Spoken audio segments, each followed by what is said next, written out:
man-made philosophy or an ideology which can always be dismantled and just overlooked, such as, let's say, Nazism by post-Nazi Germans. So, thank you.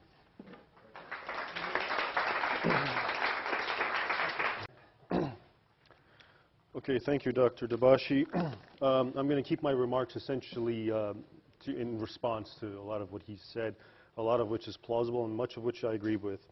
First, I'd like to point out that, as he said about, we tend to think of the current conflict beginning with 9/11, and that there is, in fact, a historical continuum that one should actually look to, such as the Nakba, such as the creation of Israel.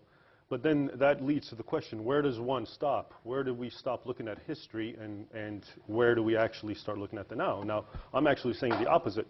If we continue looking at history all the way back and back and back, what's going to come out evident is that Islam began as an aggressive expansionist religion.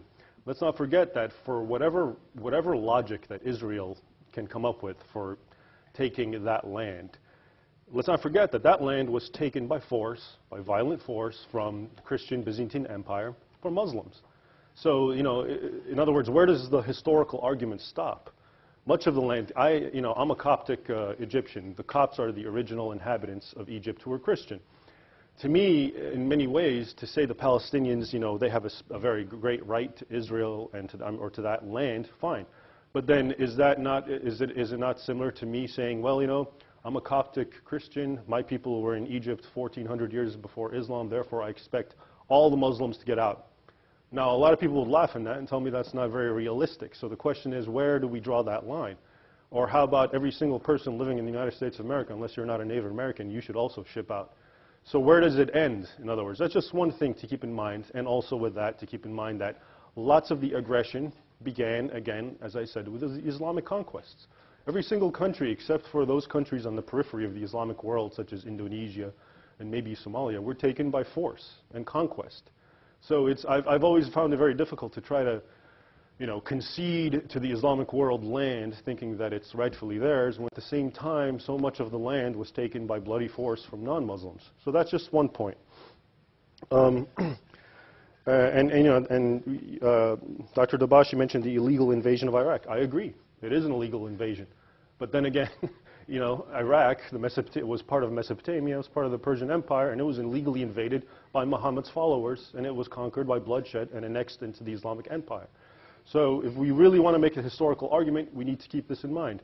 A lot of times when you go to colleges and you start hearing about when do Christians and Muslims fall out, it always seems to me to be with the Crusades, as if everything before then was love and peace between Muslims and Christians, and then one day Pope Urban decided to get a bunch of wild crusaders to go and cause bloodshed in Jerusalem, which they did in 1099, and it was violent. But what you won't hear about is how Jerusalem was conquered 500 years earlier by Muslims and annexed with also a bloodbath. So, in other words, let's always keep history. That's my field, that's what I study, and I always believe in keeping a historical context. As to the whole concept of Sufism and philosophy, I do not at all discount that.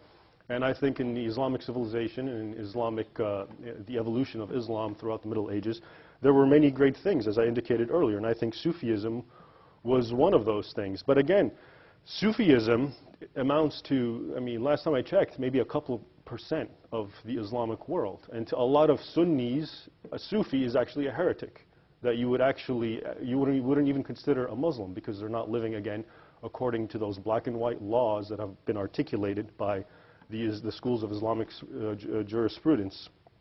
Dr. Dabashi also mentioned consensus, ijma', which I did not mention. And so the Quran and the Hadith are the primary sources, and then the secondary sources you can say are ijma' and qiyas. Now ijma', it just so happens when I was talking about jihad as an obligation on the Islamic ummah to wage it until the whole world is brought into the fold of Islam, all of the ulama, or at least the ones that ultimately count of the four schools, have ijma', have consensus on this. And so it does become an obligation on the Islamic community, just because of these men, the ulama, the scholars.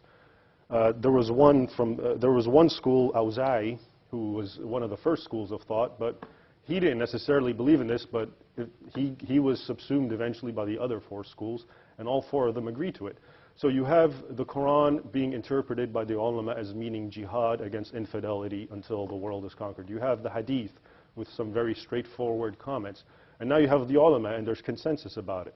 And so therein lies, to me, the ultimate threat to Western civilization, that you have a codified worldview that you, as a Muslim, if you do not uphold it, it's no less than you not upholding the other laws, such as drinking alcohol, or not drinking alcohol, or eating pork, or not doing your prayers, or doing the Hajj, because of the nature of its codification.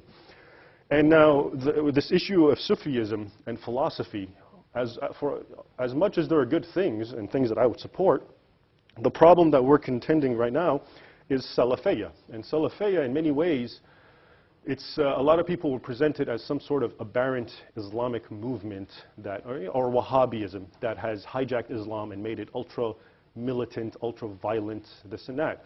Now, the thing is, and then at the same time, you'll get a bunch of people saying what Islam needs is a revolution, is a reformation, kind of like the Protestants. But if you really study Salafiyya, that is, to me, identical to the Protestant Reformation, because the Protestant Reformation was essentially Christians saying, we're going to break away from church, we're going to break away from tradition, and we're going straight to the primary sources, the primary texts, which are the Bible. What the Salafiyya movement is basically Muslims saying, look, excuse me, we're done with, you know, whichever, with philosophy, we're done with Sufism, we're going back to the straight text, the oldest thing. This is what Salafiyya means, which is the forebearers, the original generations of Muhammad and 2-3 generations after him.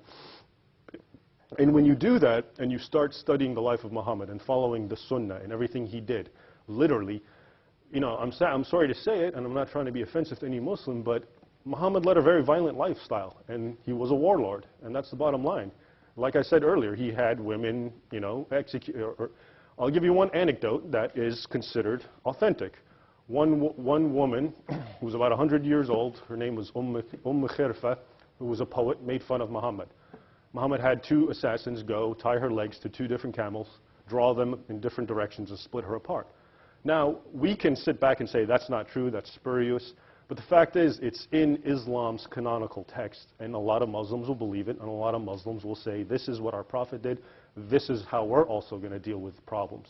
And so that's why this issue of Salafiyya, as good as Sufism is, as good as Islamic philosophy is, as good as mainstream or moderate Islam is, Salafiyya is always going to be much more doctrinally and theologically authentic than the aforementioned. And that's why when you get these jihadists doing what they're doing, it's very hard for moderate Muslims to condemn them openly, because they know that the Salafis have the stronger doctrinal base, because they always trace it to Muhammad, they always trace it to the schools of law, they also always trace it to the earliest, most pious Muslims. And so I think this is ultimately the problem that's going to lead. And at the same time, I am not in the least bit apologizing for, you know, the depredations of the West or colonialism or any of that. But this begs the question, even if the West did not do what it's done, even if Israel ceased to exist and never existed, that won't change what I've been delineating here about Islamic law and jihad. In other words, if Israel didn't exist, Jews are still going to be considered second-class citizens in Islamic law who should be fought in perpetuity until they are subjugated, just like Christians. And Buddhists and pagans should be just fought and given 2 options, either convert or die. So what I'm saying is you have on the one side the West and Israel doing whatever they're doing, and you can say it's good or bad. But on the other side, you have a transcendent kind of argument that doesn't care what they do. Sure, if they do things that are aggressive to the Islamic world, that's only going to probably provoke a greater response. But even if they didn't, it's still, they are doctrinally the enemy who must be fought. And so that's why ultimately I feel that it is, in fact, it will lead to something of a clash of civilizations. Even though you won't see it now or maybe in this lifetime, why? Is it because jihad has stopped? No, it's because we're living in a day and age where jihad is not capable of doing of actually battling the non-Muslim world in an effective manner. That's all. Thank you. I'll just go around. Okay, lots there to address. First, I should make it very perfectly clear that when I talk and everything I've been saying so far, I clearly differentiate between people and doctrines, people and religion. And what I mean by that is I've said a lot of things about Islamic doctrine, Islamic theology, what's been codified in Sharia and what hasn't. Having said that, I am not in the least bit trying to imply that your average Muslim, A, believes that, B, knows about it, or C, is implementing it.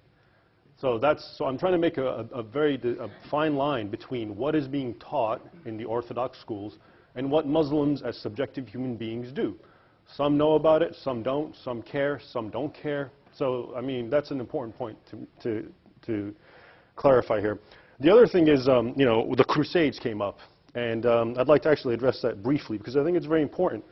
A lot of people will point to the Crusades and say, well, here are your Christians. How come you are always picking on Islam? And when you look at the Crusades, you have all these violent Christians that engaged in a bloodbath against not only Muslims but fellow Christians. And that's a very good point. But do these Crusaders, were they able to go and grab the New Testament, I'll get to the Old Testament, and sit there quoting Jesus left and right, commanding them to do this the way your average jihadist every day is holding the Quran, quoting verses from it day in and day out? Were they able to bring, you know, any verse from Jesus who basically told people, turn the other cheek, pray for those who persecute you? Now again, I'm not saying that these people were good. What I'm saying is these people did what they did for whatever reason they did, but they never had the scriptural backing that Muslims find in the Quran, that Muslims find in the Hadith. There's a lot of very, very militant, especially Hadiths of Muhammad saying essentially, I have been given the sword and commanded to fight mankind until they submit to me.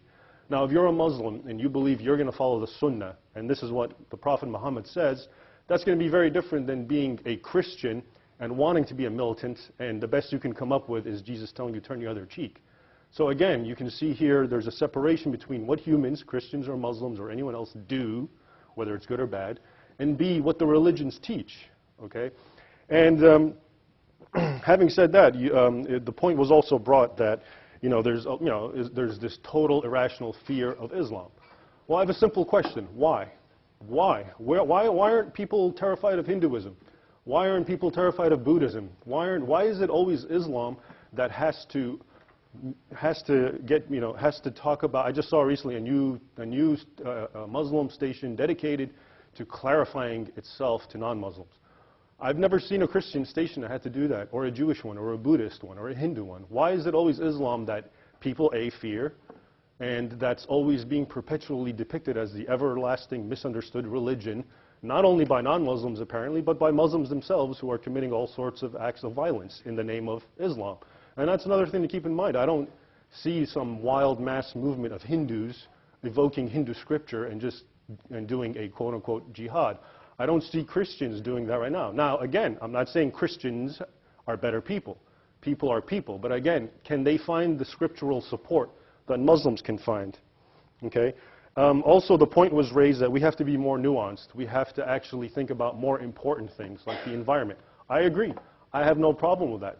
The problem is you have to get the quote-unquote jihadists to believe in that. What's the point of us worrying about peripheral issues if they're still hell-bent on waging the jihad, no matter what, because they believe this is an obligation on them? And also, the other point, which really I didn't stress but needs to be stressed again, is Islam, the standard view of Sunni Islam, which makes up 90% of the Islamic world, is that it's a political thing. Islam is politics. And what I mean by that, it's about what you do. There's a famous Arabic statement, Deen wa dawla. You cannot separate mosque from state. Once you do that, you're considered an apostate. And that's why you get these radicals who are constantly waging war against the apostate regimes who don't implement Sharia law. And see, this is not something, now, can a Christian do that? Maybe he can, but will he be able to actually support it or justify it? I doubt it, because there is no law in Christianity aside from separating, giving unto Caesar what is Caesar's and what is God is unto God. And the final point that I think is important is we were told about the lesser jihad and the greater jihad, and this is true. The greater jihad, according to this one sole hadith, is that, you know, a Muslim fighting against his own vices. But that doesn't negate the fact that the lesser jihad, all semantics aside, is still a jihad. In other words, when Muhammad came and said, we've done the lesser jihad, now you're going to do the greater jihad, fine, let's say that's called the greater jihad. That doesn't change the fact the lesser jihad, whatever you want to call it, exists. And the last point again is, again, I'm stressing doctrine. I'm not talking about the actual deeds of your average Muslim. But what's important for us to understand is that we live in a day and age now which, thanks to technology, We don't need 1.5 billion people to believe this. It took 19 people to do 9/11. That's it.